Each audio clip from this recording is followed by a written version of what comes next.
2021. This evening we have an agenda that will, as usual, start with an update from our Fire Chief, Emergency Management Director, Chief Mike Cassidy. Come on down. Good evening. Good evening. Thank you for having me. Since last week, we've had an additional 16 cases, so we are up to a total of 795. But the good news is, on Saturday, we received news from our public health consultant that there had been 47 cases that we were able to take off of our active list and move into the recovered category. And with the additional cases that we've had on Saturday and today, that brings us up to a total of 38 active cases, which are spread out over 30 addresses. Most of them are single cases at single-family homes.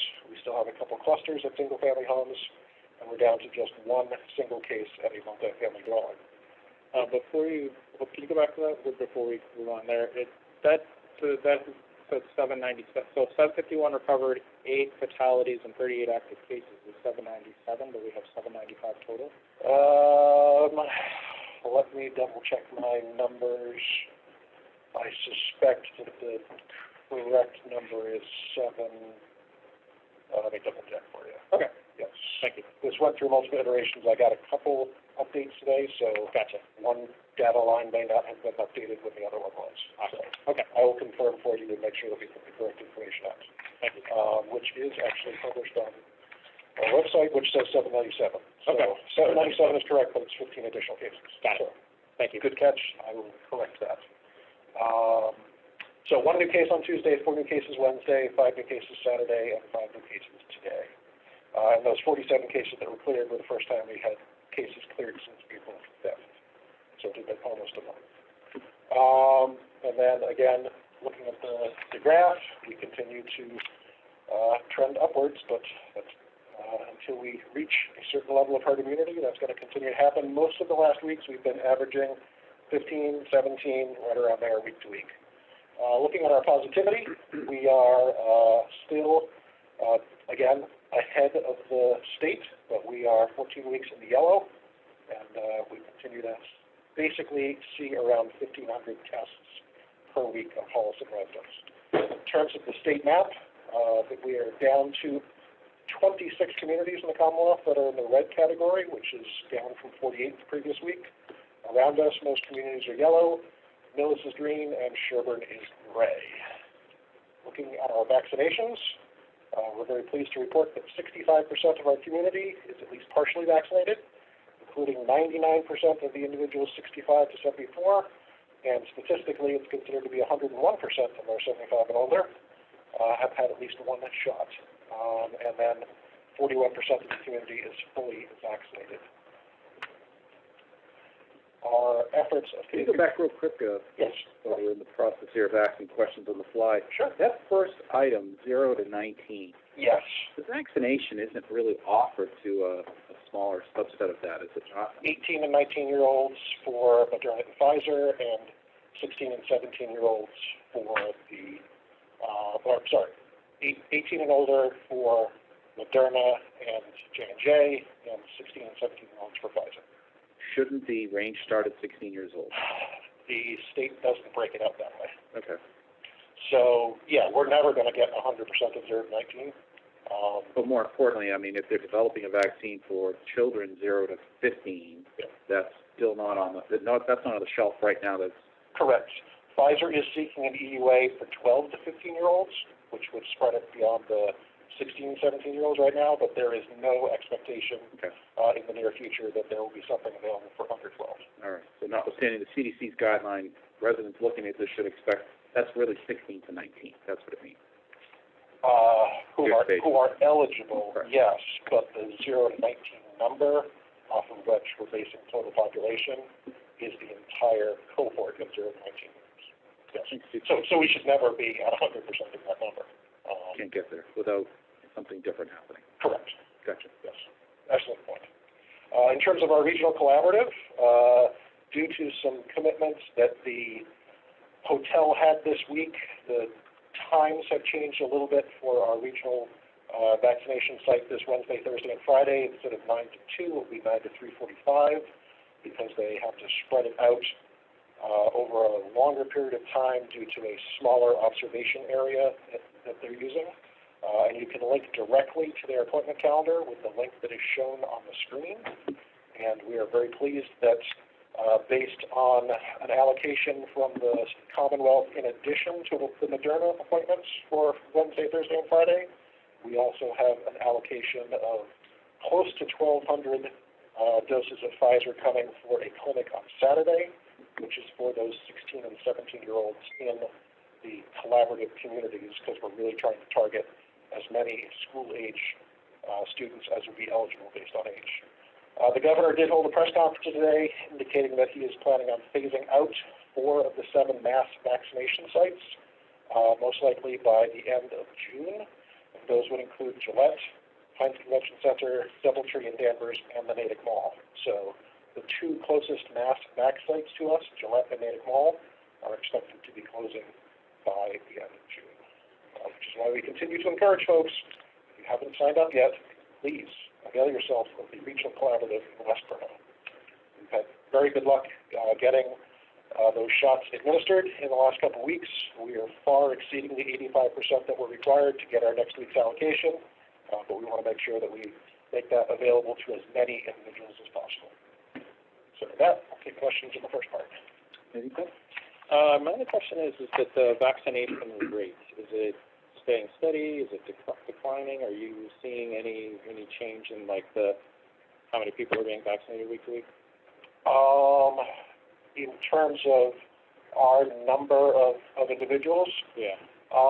it's hard to say because over the course that we've been looking at the age distribution for those getting the shots, every age group wasn't necessarily eligible just by age because you could have a comorbidity, which so it was really easy when it was 65 and older or it was 75 and older because you knew what the population would be. But once you started to get into the comorbidities and 2 comorbidities, and again, people in certain professions were spread out over a bunch of age categories, so it's really hard to track whether or not we've kept pace. What we're seeing now is that early on there was a higher demand than there was availability. Now there's plenty of availability, and it seems like demand is starting to taper off, which is why the governor is talking about closing some of those mass vac sites, because the target statewide to deliver over 4 million shots, we're going to do that by June. Right. So at some point we're going to be able to demobilize all this infrastructure. They'll continue to allow regional collaboratives to operate as long as they continue to hit those metrics, but when they start to trail off and they've delivered their second doses for the people who got the first ones there, we will also need to close up operations. Okay, great. Tina? I don't have any questions tonight. Thank you. Mike, the only question I have is, some time ago you, during the earlier months of the pandemic, informed the board that you were on regular calls with national teams affecting strategies and giving localities like ours a sense of what's coming down the road, whether it's vaccination and so forth. Are you still on these types of phone calls? Do you still hear national and or state strategies?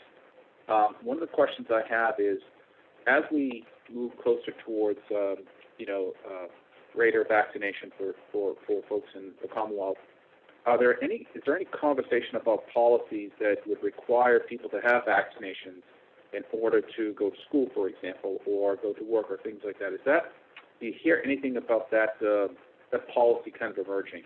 So, although there are discussions of that at the national level, most of the states are taking a position that that's going to be a local option. Mm-hmm. And so while there are individual schools, especially private institutions, but also some state colleges and universities that are requiring it for on-campus learning, for the most part, especially in this Commonwealth, the governor has indicated there won't be vaccine passports. It's not going to be a requirement for most sectors that reopen. Overall, what kind of message do you hear from these calls most recently? What is the public health trending message there? The challenge is, as sectors of society continue to reopen at a rapid pace, that then has a inverse effect on the question that Ben raised, which is are we seeing vaccination rates tapering off? Because early on, the messaging was, we're not going to be able to return to normal until X number of percentage of the community has either herd immunity or got vaccinated. Then we started to reopen sectors of society, even when some sectors of society hadn't gotten the vaccine. So people who may have been inherently hesitant or skeptical of the science are now saying, well, if I can now go to a basketball game or a football game or a baseball game or go see a concert and I don't need to have been vaccinated, I can continue to wear a mask, why do I need to get the shot? So the challenge is how we as public officials continue to market the efficacy of the vaccine and its effects on returning to normal, not just in public settings, but even you're starting to see some of the graphics that sort of compare a vaccinated person versus an unvaccinated person, and in different settings where they can and can't continue to wear a mask.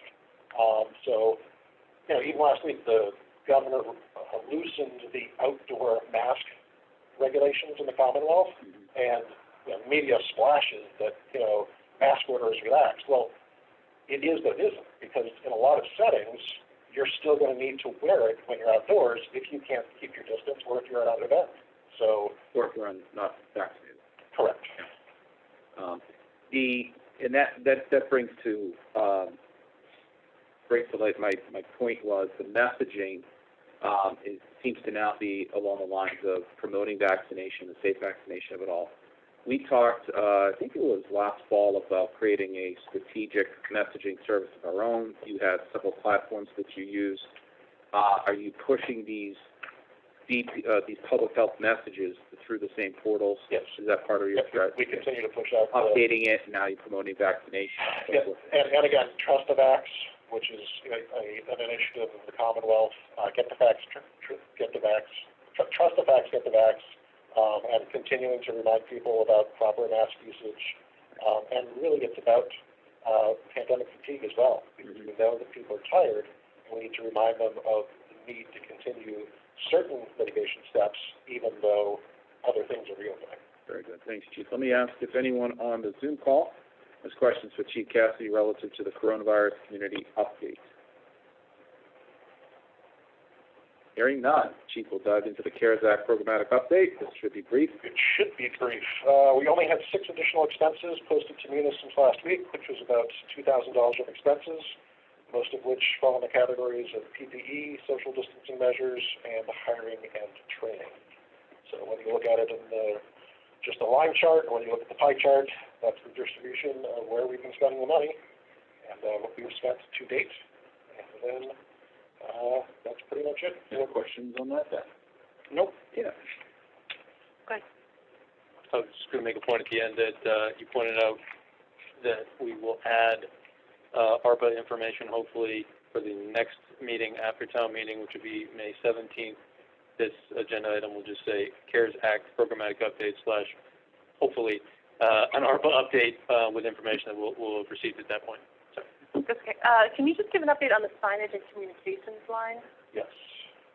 What would you like to know about? So I remember the board, just as a memory trigger for me, we approved the rental of signboards. Those are in use. I see them around town. So the variable message signboards that you appropriated funding for was for us to bring in additional beyond what we already own. Yep. At the time that was approved, the challenge was where those could go such that they wouldn't block streets. Right. So we did not bring additional in at that time because they were going to pose an adaptive challenge for fog of streets. Okay. And now the messaging has changed, Okay. and we are not using extra signboards, and so DPW signboards are currently warning people about hydrant flushing and a couple other, so we're rotating through messages. You know, at some point they're looking for staff, so sometimes they're advertising that they're hiring, sometimes they're talking about hydrants being flushed, and occasionally we can slip in some don't forget to wear your mask messaging as well. So we can revisit whether or not we want to rescind the authorization for the variable message signboards that we thought we were going to use last fall, create that money for something else. We don't need to right now. Right. Okay. Mike, the only question I have, and maybe more for Travis, was as we approach the end of the fiscal year, this CARES money goes to the end of the calendar year. There's a balance available in this grant, correct? Yes. Approximately $500,000, give or take. Yes. Travis, at one point we were processing unemployment claims against the CARES Act because there was rampant fraud right around the beginning of the calendar year. Is there any update with regard to additional monthly claims from for the town going against the CARES Act? So the treasurer collector has been going through the billing from the state. What we've ended up having is a number of credits on our bills. I wouldn't say that we are caught up and that the fraud issue has been completely resolved, but I will say that where we were even 3 months ago has changed dramatically in terms of, I think at the federal and state level, there has been a concerted effort to make sure that the fraud has been addressed. So what we've seen is, once we get through the May bill, which we won't have, once we get through the April bill, which we'll have probably mid-May, I think we can probably bring that back with a recommendation from the treasurer collector of how to handle that with some of the credits that we've been carrying that do interface with or overlap, I guess I would say, with some of the credits that were charged to the CARES Act, right? So we can decide at that point if it makes more sense to credit back the CARES Act line, or if we want to carry that through the end of the fiscal year. I'll put together an analysis with the treasurer collector and bring that back to you probably by the end of this month. Sounds good. Let me ask if anyone on the Zoom call has questions for the chief relative to the CARES Act programmatic update. Hearing none, we'll move on to warrant. Thank you, Chief. Absolutely. Thank you. All right. I will make a motion to approve the warrant in the amount of $675,751.94. Of that, $131,028.16 is town payroll. I will second that. All those in favor say aye. Aye. That's carried. Public comment. Ben Sparrow. I have no public comment this evening. Tina Hine. I do not have any public comment. I have two. The first, the town would like to recognize tree specialists, Simpkins Tree Service, and Stumpy's Tree Service for donating their time, skill, and equipment this past Friday, April 30th, 2021. Local volunteer extraordinaire Ralph Briggs organized these three companies on the pruning and thinning of trees from Washington Street to Church Street on our Holliston Rail Trail. On behalf of the board, we'd like to thank these companies and Rolf for their volunteer service and keeping the trail safe for our citizens and the folks who use the trail. Deeply appreciated. One thing, Travis, that under Mr. Ritter, who were very prolific, we would send out on letterhead thank you letters to folks that were so generous with their time and materials. I think this calls for that. If you have a chance to draft that for future signature, that'd be great. All right. Second item, locally there will be a coffee with a cop tomorrow morning from 9 a.m. to 12 p.m. at Coffee Haven at 76 Railroad Street. Holliston PD, partnering with the Massachusetts State Police, are inviting folks to come in and meet and talk with officers and troopers. They'll have a chance to meet the friendly canine Roger, that is a member of the Boston College Police Department. The event will be following all social distancing guidelines, and it should give citizens, residents, and anyone with any questions or concerns about law enforcement in Holliston to come on in in a relaxed atmosphere and enjoy some personal one-on-one time with our finest. So we want to make that announcement. That's tomorrow morning, 9 a.m. to 12 p.m. Turning to the Zoom call, does anyone have any public comments they'd like to share this evening?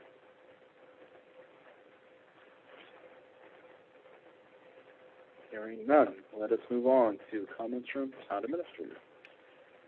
All right, a couple comments as it relates to facilities. For anybody who's coming to Town Hall, you'll notice that the Town Hall door project is now complete. The doors in the front of the building have been complete for some time now, and we are very thankful for that process as well. On Friday, the back door to Town Hall was finally completed, and the New England Door Company New England School Door Company, I believe, is now out of here. So thank you to them and Facilities Manager James Keys for overseeing that. We're very excited to have doors that work. Additionally, a number of updates will be available shortly, but also we are now through the project upstairs as it relates to the floors. So a lot was done in Town Hall recently, and we're very happy to see them leave, but also the excellent work that they did before they left. We had a quiet Monday here in Town Hall, which was very nice, and all enjoying the work that's been done. So thank you again to James Keys for overseeing all of that. Travis, can I just jump in real quick? I have two items on that. First, I want to extend our thanks to the Holliston workers in Town Hall who had to endure a lot of discomfort during the last several months. It's not an easy work environment when that kind of work, sound, impact is going on around you. So thank you to all of them. The other thing I just want to ask the question of, for the longest time coming in the back door on a rainy day or a snowy day was a little bit of an adventure overhead. I cannot recall what the cause of those, the deluge or the water runoff from the roof was coming from, whether it was a leader or a downspout or something like that. But I think for the longest time we put it off because we knew the door was going to get replaced. But can you find out if there's any correction that could be made to shield folks coming in through that door from that overhead deluge? I remember, I can't remember what caused it, but I think we've all been victims of that. Appreciate it. Absolutely. I will ask the facilities manager now. We have a door that works to make sure the overhead is taken care of. Additionally, another facility that is not overseen by the facilities manager, a separate item that's coming up, it's very exciting, as it's a chance to sit down with the DPW director and Ali Farhan from AP Associates with the crew from OR, which is spelled O-U-R, but is pronounced OR. The company is going to be doing the Well 5 treatment plant. The contract that you all executed with a date from April 30th with 360-day construction period, so April 30th, 2021 through mid-April of 2022. Met with that group this week. It was a kickoff meeting. There's going to be quite a bit more going on. They're going through some conservation and planning items, just punch list. But they actually intend to break ground in mid-May. So it's very exciting, that project getting underway. We'll make sure that the website is updated, that progress is made. But actually breaking ground in mid-May on that project and the contract that you all executed with an initial date of April 30, 2021, and 360 days to complete the project. That's not to say that there won't be any change orders along the way, but that is where we are today, cautiously optimistic. And that is all that I have for this evening. Quick question for you on the treatment plant. This question's come up before, and every time we talk about the treatment plant, I think it's appropriate to give the expectation. The plant gets completed in May of 2022. It will go through some period of break-in before it starts producing a treated or clean water, if you will. What should residents expect for a change in water quality and what's arriving in their homes if it comes online in May? I would probably make sure that we have Sean Reese on a future agenda to go through the whole process. I would say that, as I mentioned, the 360-day completion of the project will have, as you mentioned at the back end, some process that we go through with Mass DEP to review everything before the plant goes live. I think your question is sort of related to when the full system gets the benefit of Well 5 running at full speed. You know, how long before we'll see any change in water odor or color, those types of things. Again, I think we can put Sean Reese on a future agenda to go through all that with us. Yeah, I'd like residents just to feel completely informed up front what the expectation is. Still an ongoing concern for a lot of homeowners. Might as well give the best information we can. Thanks. Absolutely. Any questions for the town administrator from those assembled on the Zoom call this evening?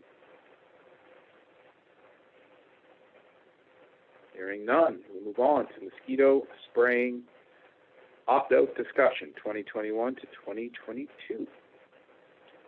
Great. So I would say there's been some discussion at the state level, some changes that are available this year, and a conversation that I know Ms. Hine had with Rep. Dykema about this. So I'd be happy to answer any questions, but at the same time, I think if you'd like to go through where we are. Yeah, so I mean, it's on our agenda tonight because this is the first time that the state has given municipalities the opportunity to opt out. This did not exist before 2021, so it was Chapter 252, Section 2A of Mass General Law that gives the Select Board the authority to opt out rather, of mosquito spraying. And there are multiple different pieces to this mosquito management.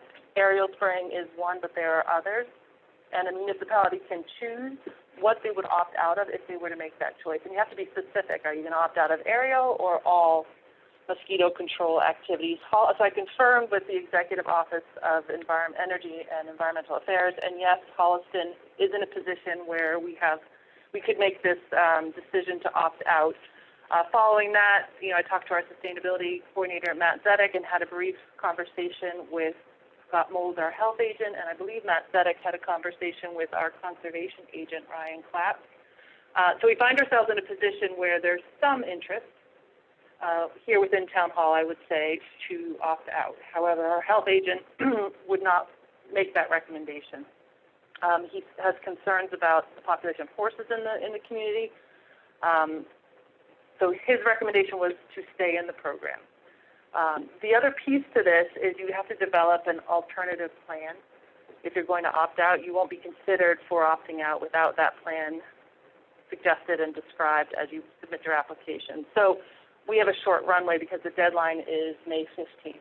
So I think at this point we're looking at not opting out, so staying in the mosquito spraying program that Holliston has been in for the last few years. And if there's interest, revisiting this, we'll have the option to opt out again in 2022. So you are required to have a public hearing so that folks can learn about what the alternative plans are and weigh in. You have to have it on a Board of Health agenda so that they can provide feedback before the Select Board takes their vote. And then again, you have to identify what your alternative plan is going to be. So, my sense from what I've heard is that there's interest in understanding the risks and the benefits to aerial spraying specifically. The reality is aerial spraying does not eliminate the risk of either EEE or West Nile virus. And Holliston as a community, when you look at the state's mapping of risk within any one community, we are low risk. We are not remote, which would be the very lowest risk, but we are one step up. So we are not moderate, we are not high risk. We are a low risk community for both West Nile and for EEE. And again, spraying does not eliminate the risk. And so it becomes a community decision. And if the board is interested, I would suggest that we make sure it's an agenda item for next year and lead up to it with time to have the public hearing, have the Board of Health input, and develop the alternative plan. But I do think the runway is short to do this well in time for May 15th. Questions? Yeah, it's a couple.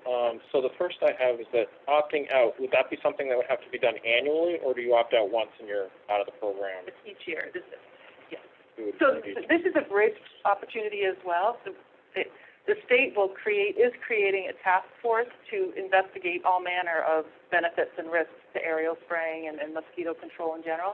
So this was an opportunity for municipalities to take some of that control now until the task force comes on. And the anticipation is that by 2023, the task force will be making recommendations, to address those risks and benefits. But in the meantime, let the municipalities make the decision for themselves.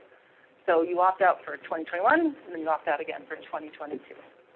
And then my second question would be with respect to costing here. So there's some information about the project and the share amount and things like that. How, on a simple basis, this is suggesting that the total assessment estimate is around $64,000. Would the assumption be that we would have $64,000 that would not be deducted from our cherry sheet, or No. So and I don't have the full cost breakout here, but there's a number of other services that we receive from CMMCP, which is the Central Mass Mosquito Control. So they also do culvert cleaning where mosquito pools occur. They do tire track backs, which I don't understand what it is, and I can certainly get you more information on. They're routine contact for people who need an extra spray or want to be on the no spray list. We have a list of culverts and streams that they've gone to for mosquitoes. They've also taken care of a few beaver dams as requested for us in the past. So just the quick down and dirty is they did 59 culvert cleanings and 46 stream clearings with an estimated length of 5,617 feet. This is from their report from 2020. They identified 4 brush clearing areas with 972 feet. In addition to the trapping requests, they had 14 residential requests for spraying or other services. So essentially, I could get you a breakout of what the savings would be, but to Ms. Hines' point, what they're allowing, which is good for us to consider this year, next year, is that you can maintain the level of service that you have outside of spraying, which is very important to us and the town is going to need. Yes. So that's a positive that they've identified that you can separate the two, not just opt out entirely because we need this group. But I don't have an itemized, this is the cost specifically within that $60,000 that would be saved by the town if we were to opt out. And spraying is further differentiated between roadside, which Travis was alluding to, and then aerial. Yep. So it's the ability to opt out of the aerial or other pieces of the spraying program. So the Central Mass Mosquito Board, they have some data up from 2019. They tested 54 pools in the town. 1 pool came back with 1 positive mosquito. So I think that's why we're low risk. But that's another service that they offer, that they do that kind of testing. Okay. That's all my questions. Good. Tina, I really appreciate you looking into this. I'm inclined to stay with the program, but curious to see if other communities, maybe in the remote area, opt out to determine how opting out affects their overall public health profile. In other words, cast your head over the fence and look at what other communities are doing over the next year or so that when we return in a year, as a community, you can assess whether or not it's something that's worth the risk. I've always been concerned myself about the spraying. There's definitely an offset, so anything that can produce a more habitable solution while keeping and maintaining the public health trust is critical. The other area I would also check in on is the farming community. I know in Holliston we have a vibrant mix of habitats and growers that might have some concerns with it. They're being matters too. So the AgCom might be a good place to start for that in the next year or so. And I can contact our state person on this issue and ask her to give us some feedback after May 15th to see what other communities made as a decision. And then measure how well they do with that program. Yeah. Any questions from folks on the Zoom call relative to the town of Holliston at this point, staying with the mosquito spraying program?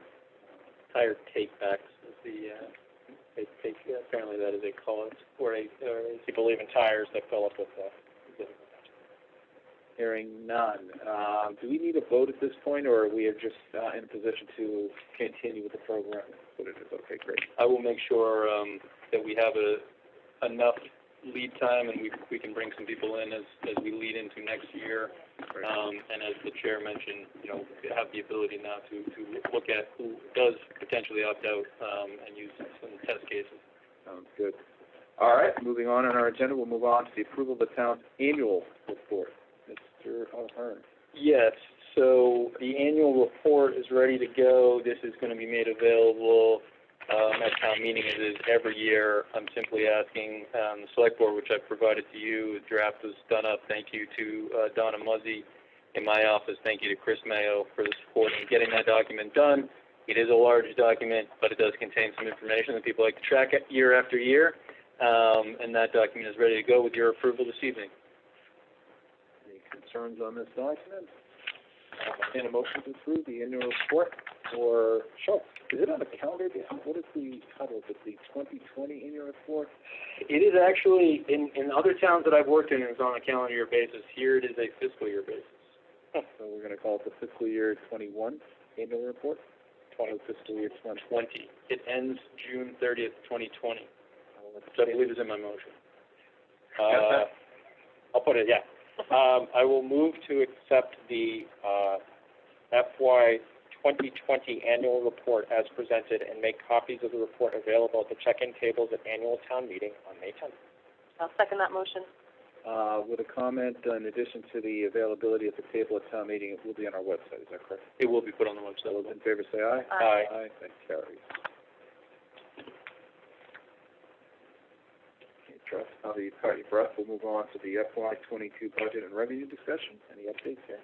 No, I'll just point out, I'll share screen, FYI, Justin. I'm going to go to our website, previously mentioned. Here it is. If you scroll down, you will come to the annual town meeting. Click on that. We put a couple of things here. The basic warrant was put up, I believe, over a week ago at this point. Additionally, here is a document that includes the Finance Committee recommendations and some introductions and quite a bit of financial data at the back. This is the document that will be printed and made available at the table. We have dispersed some today in a variety of locations. Coffee Haven was kind enough to put some on for us in COVID last year, as was Superette, and some other locations we've sent to the library, COA. So documents have been dispersed today. They'll be available on the table. Additionally, just to make sure everybody sort of sees the final product, there is a link to what had been, discussed with the Select Board consistently over multiple weeks and then eventually voted on, additionally as well by the Finance Committee. All of the budgets that were discussed and shown, including ones that were either under the Select Board purview or not, all of those final numbers are up here for anybody who wants to see sort of the end result. This information obviously will also be in the document under the omnibus budget, but anybody who wants to get into the detail, we put it on that landing page for anybody interested. Questions on the budget revenue discussion? I have no questions. Yeah. No questions? I don't have any questions. I just have a remark as we kind of approach town meeting next week. Travis, I again want to compliment you on the preparation of the budget and the associated documents this year. It's been masterful watching it all come together. You did a great job for somebody who's only been on the job less than a year. Very impressive, and I think folks at town meeting will really appreciate your hard work on the financial content of the warrant. We really appreciate it. Thank you. Any comments or questions from people on the Zoom call relative to the final FY 22 budget and revenue discussion? Hearing none, let's move on to the town meeting discussion. Okay, so I won't pull it up again, but obviously anybody interested in looking at the document, the hard copies are going to be available to those who come to town meeting, available on the website, Finance Committee report as well. Everything online now, and unless there are questions on the warrant or the supplemental information in it, I think most people are probably going to want to know about the logistics. The only thing I want to add is that the current warrant and posted material will not contain the PowerPoint content that the board will offer a presentation under Article 1, which will be at town meeting. Other than that, everything they see on the website will be available at town meeting. I would anticipate we'll have a few presentations. Article 1 and 2 is presentations from the Select Board and Finance Committee. I believe the CPC will have a presentation. I believe the Governance Committee on Articles 9 and 10 have presentations.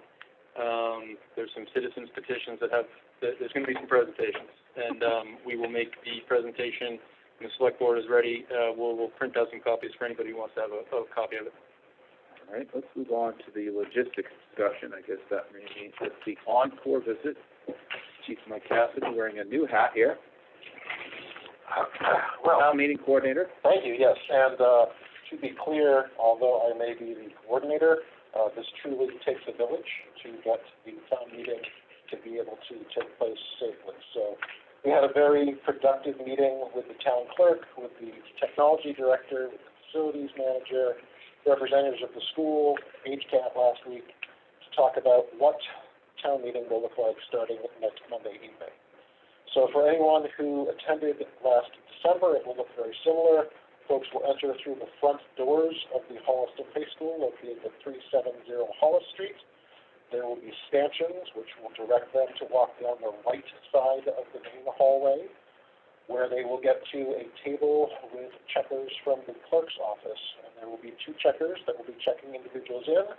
providing them with any documentation necessary for them to conduct the town business, and then they will, if they are a registered voter, they will receive a slip which will allow them to provide a hand vote during the meeting if called for. They will then enter the auditorium where we will have properly spaced out seating available, just as we did back in December. There is seating for 152 in the high school auditorium. If we reach capacity in the auditorium, the first overflow location will be down the hall in the cafeteria, where we will have an additional 133-person capacity, again, spaced out properly for household groups to be able to separate from other household groups as well as individuals. If we exceed the combined capacity of both the auditorium as well as the cafeteria, the tertiary location will be the field house, where there will be folding chairs available.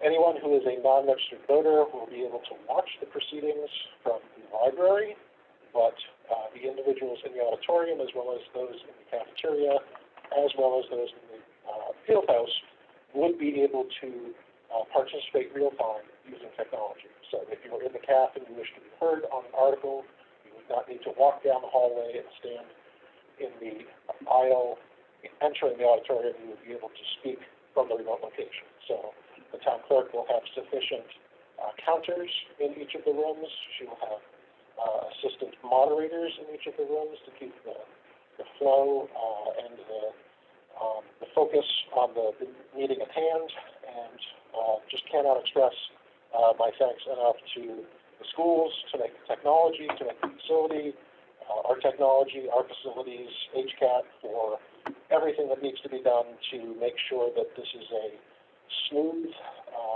experience for everybody attending as well as for those watching at home. And then when it's time to leave, there will be directional travel, and if you're in the auditorium, you will walk out. It will then still be the right side of the hallway on the other side of the stanchions to exit to the front, or if you're in the cafeteria or the field house, there will be other exits available for you. Face coverings at all times. Face coverings at all times. Social distancing rules are in effect. Absolutely. Any questions? Just quick clarification. So non-residents there won't be any non-residents in the auditorium. Is that going to be the case? Unless they were voted on because they are speaking to a specific article, or if they're a department head. Okay. But other than that, if they're a non-registered voter who has not been approved to speak, they can watch from the library, but they will not have the interactive capability to be able to speak and be heard. Gotcha. Okay. The motion that goes before Article 1 is to allow any non-residents to speak. Yeah. So we'll need to know that relatively early on so we can give that to the moderator. That motion document is almost prepared. Okay. Good. Yeah, I'm good. I am all set. You've prepared a good town meeting. Again, it's group effort. Mike, relative to the possibility that town meeting may go more than one night, you mentioned previously the schools will host us for the following night if necessary. How does the space go about becoming decontaminated, if you will? Who does that work? And is there an opportunity here for a service that possibly could be paid for with CARES money? So there is cleaning and sanitizing that takes place every night by the vendor that the schools use, and they will wait to touch these spaces at the end of the evening until we vacated those spots. So if the schools feel that there is an extra cost that needs to be passed on, that is absolutely CARES eligible, and if they make that request through the school committee to the board, I'll be happy to pass that on. Okay, great. And these instructions will be posted on our website as they have been prior to other town meetings where special conditions exist. Absolutely. Okay, any questions from those on the Zoom call relative to the logistics discussion for next Monday's town meeting?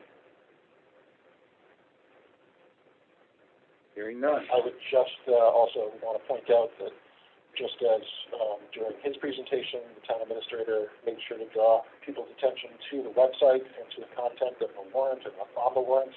I would again encourage residents to make themselves familiar with the warrant so that they know what is and is not being considered, because it would be very disheartening for someone who came thinking that they were going to be able to vote on a particular topic that is actually not being covered by the warrant, especially if they ended up in the secondary or tertiary overflow capacity and was there for several hours and then found they couldn't vote on what they thought that they would vote for. there is no article on the warrant related to 555 Hoppingbrook. I'm glad that you said it.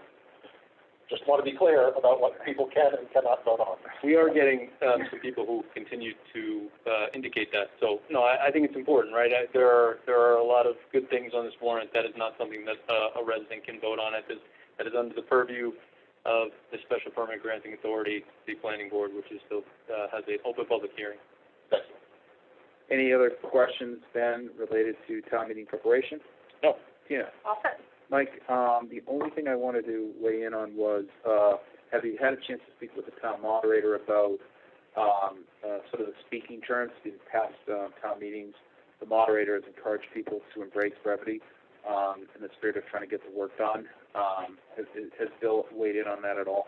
I have not spoken to him most recently. The town clerk has been communicating with him, but I will circle back with him, and I'm sure that will be the philosophy that he will continue to embrace. He runs a very smooth meeting. Understood. I think it was effective in the prior town meetings, and this board will evaluate, Mr. Hearn, the possibility of a consent agenda.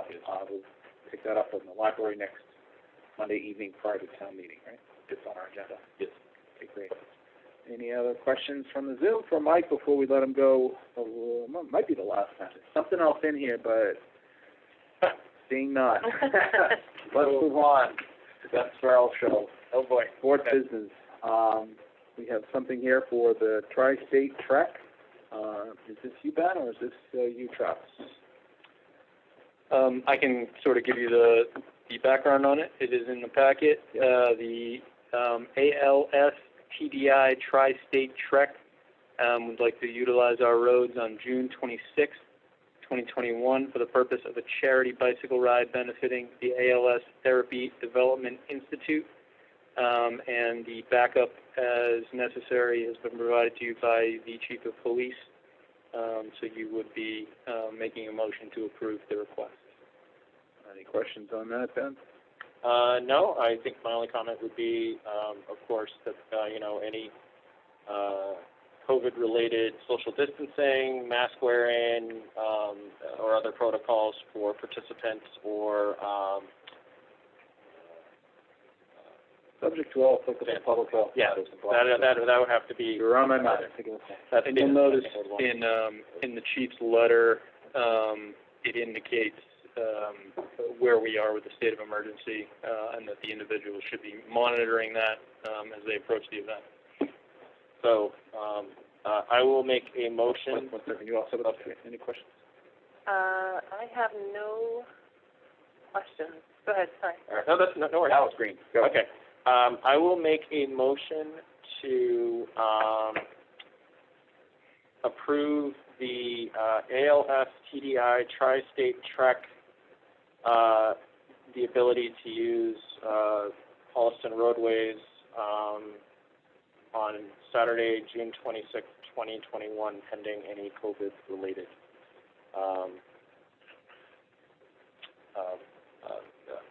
anything COVID-related. Subject to COVID. The rules. Yeah.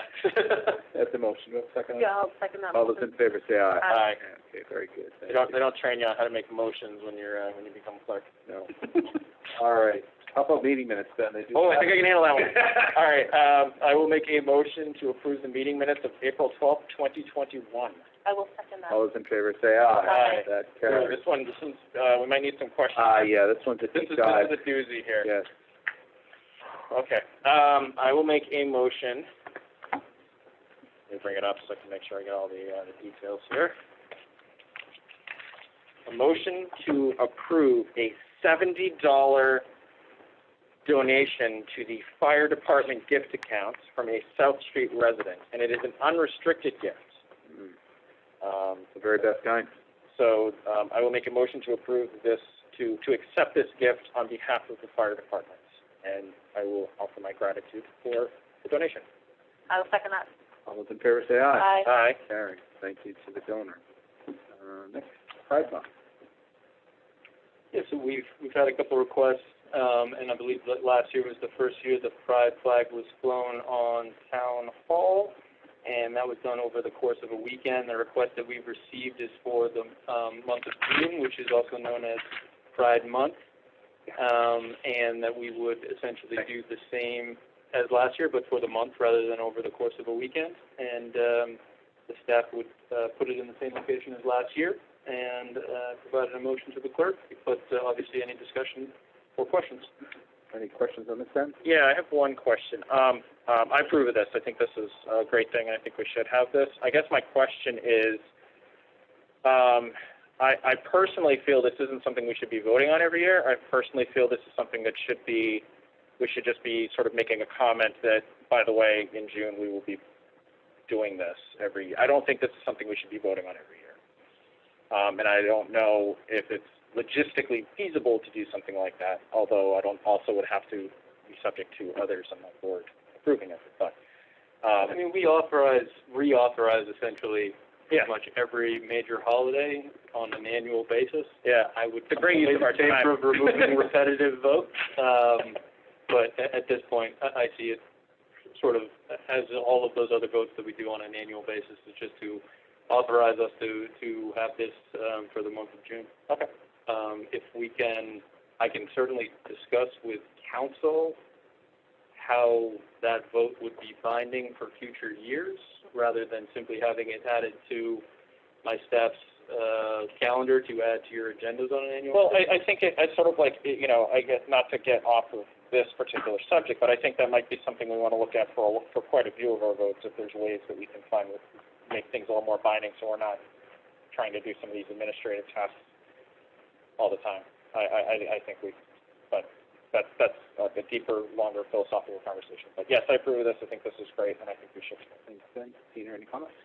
Two. So I would just point out, last year the decision was made by the select board to fly the flag for the weekend, and that was based on the request that we received.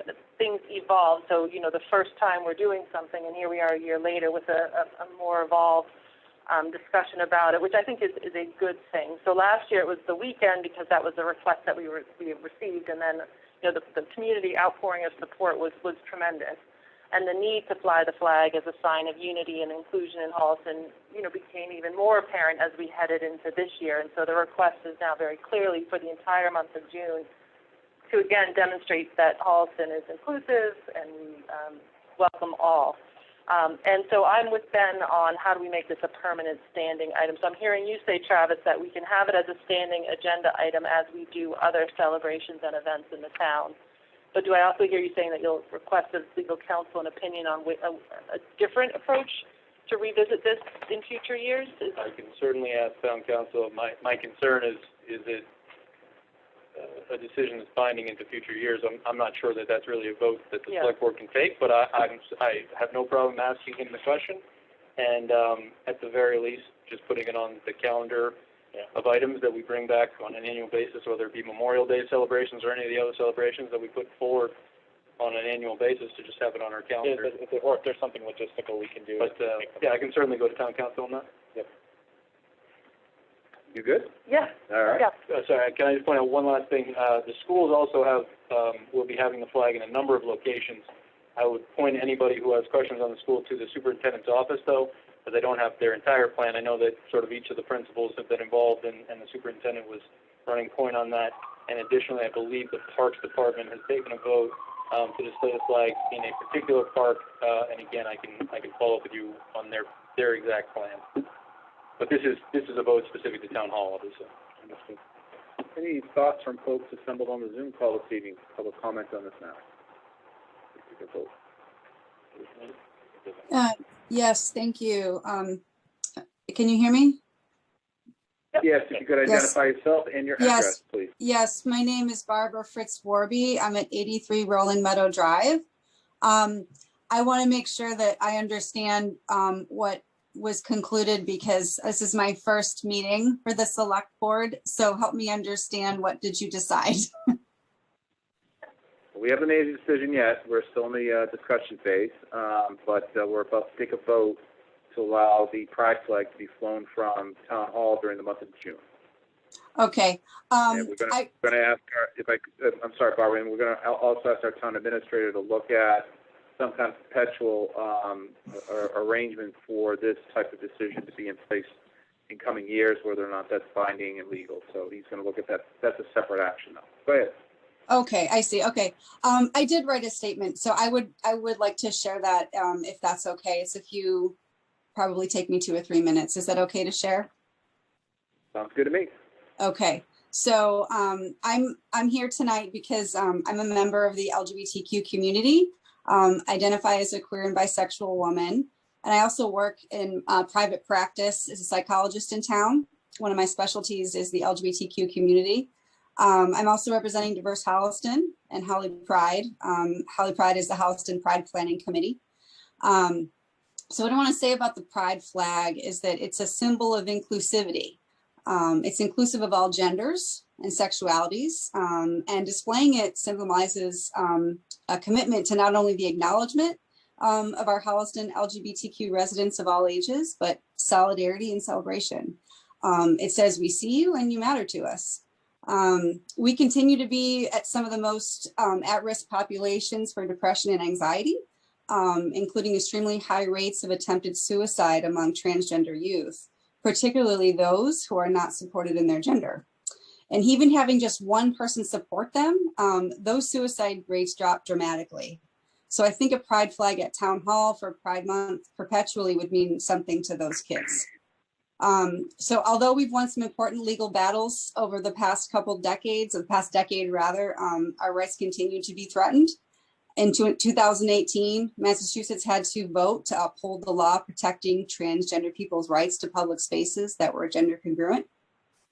This March, just 2 months ago, Arkansas became the first state to outlaw gender affirmation treatment for transgender youth. And just 5 days ago, the governor of West Virginia voted to ban transgender girls from competing on women's sports teams or any public secondary school or state institution of higher education. Beyond this, LGBTQ people continue to be the victims of hate crimes. I'm sorry to say, if you haven't heard, in Hopkinton on Sunday, April 18th, a 16-year-old child was murdered. Her name was Michaela Miller, and she was a person of color, and she was also a member of the LGBT community. The circumstances of her death remain a mystery, and the investigation is still open. If anyone is interested, there is a vigil for her on Thursday at 4:30 at the parade start route in Hopkinton. So I work with many LGBTQ youth from this town and also in neighboring towns, and I know what towns have reputations for being hostile to LGBTQ people. I want Holliston to stand out as clearly and unequivocally in support and celebration of our LGBTQ residents. So last year we had 50 plus people come out and celebrate the hanging of the flag on Town Hall in June for the first time. And there was many Holliston High School alumni who commented on how much this meant to them as they remembered what it was like to be closeted in high school when they were students there. And being a closeted person in high school myself in the 90s, I know what this would have meant to me. So it doesn't mean the town is a perfect ally, but it does mean that this town holds that value that, and at the risk of sounding hokey, that anti-LGBTQ hate has no home here in Holliston. So thank you very much. I also have a statement from a RAM 7th grader. The 7th grader says, it is important that the town displays the flag in support of the LGBTQIA+ people so that everyone feels included and safe.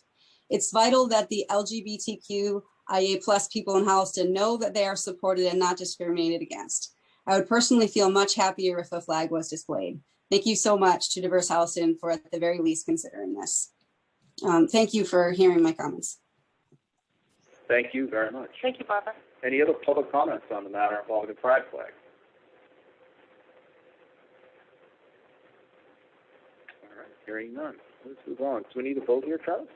Yes. All right, I'll entertain a motion to display the pride flag of the month of June. Oh, sorry, hold on. Wait a minute. Yeah. We do have hand Okay, raised. Mr. Vargas. Andre, Mr. Vargas, how are you this evening, sir? And we're on mute, Mr. Vargas. You're on mute, sir? Sorry about that. Andres Vargas, 12 Curve Street. Thank you so much for hosting this tonight. Thank you, Barbara, for putting this initiative in. And I would just second that opinion of how important this is, not only for ourselves, but for our children, so that they know that they can grow up in a community that is inclusive and supportive, that is safe for, regardless of whatever gender identity you have. It is a safe space where you can grow and become the best that you can be. So not only do I support this initiative, but I want to thank once again everybody at Holly Pride and the select board for your help and consideration with this. Thank you so much. Thank you. Thanks, Andrew. All right. Any other comments? Hoping we're good there. Okay. I will entertain a motion to, okay, I'm sorry. Who's got their hand up? Nope, went down again. Oh, okay. Are we good, Justin? Lena, if you have a comment, you're muted.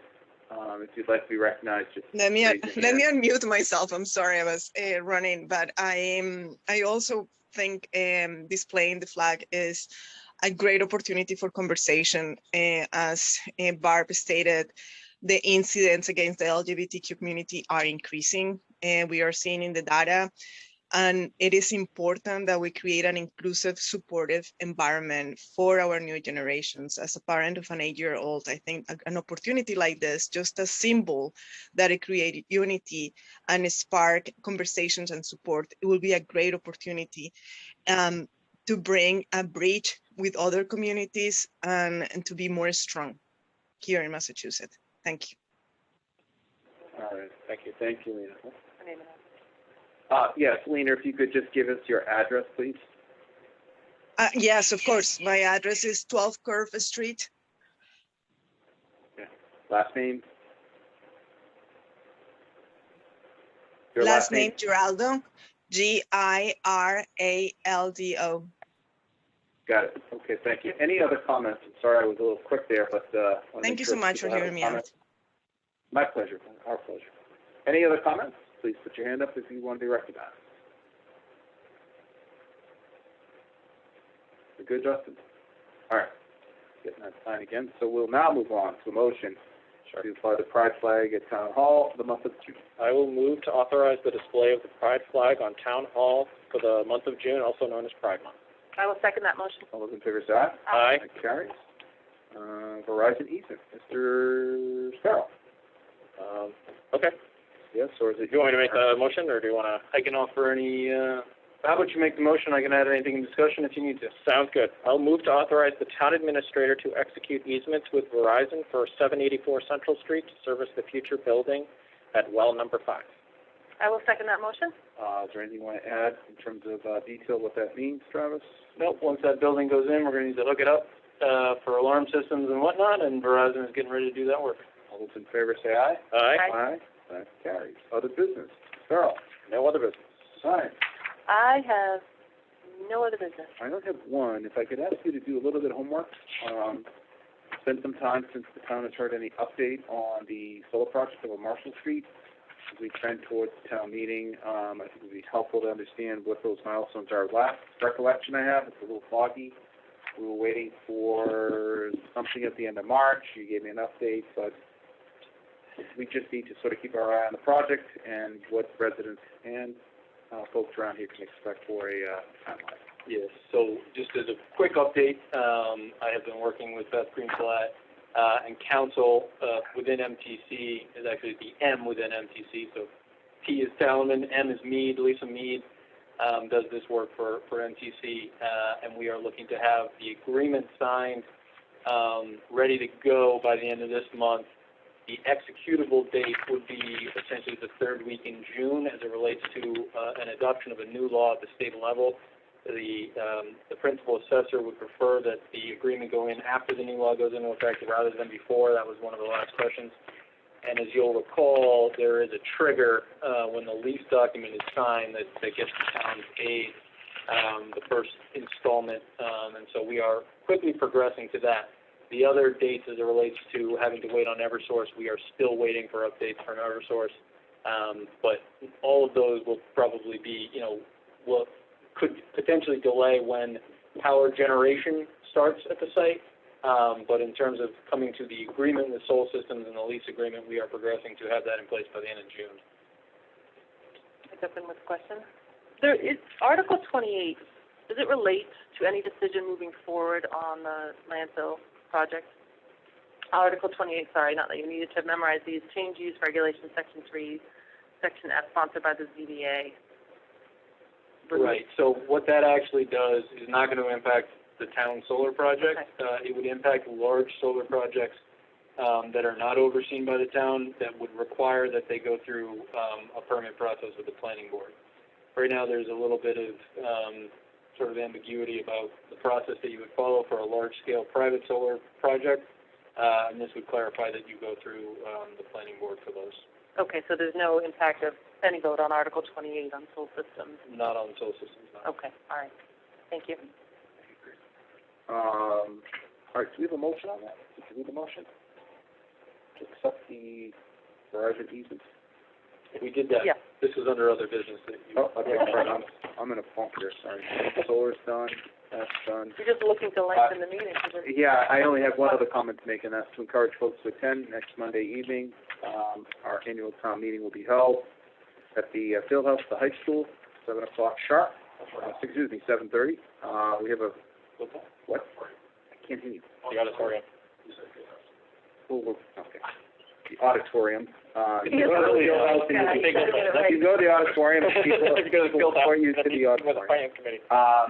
It is a deep warrant, well, 37 articles in total, so we expect a busy night.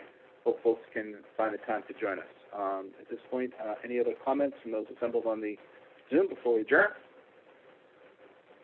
Hearing none, I'll entertain a motion to adjourn. So moved. I'll second that. All those in favor say aye. Aye. Have a great night. All those say aye. Thank you. Good night.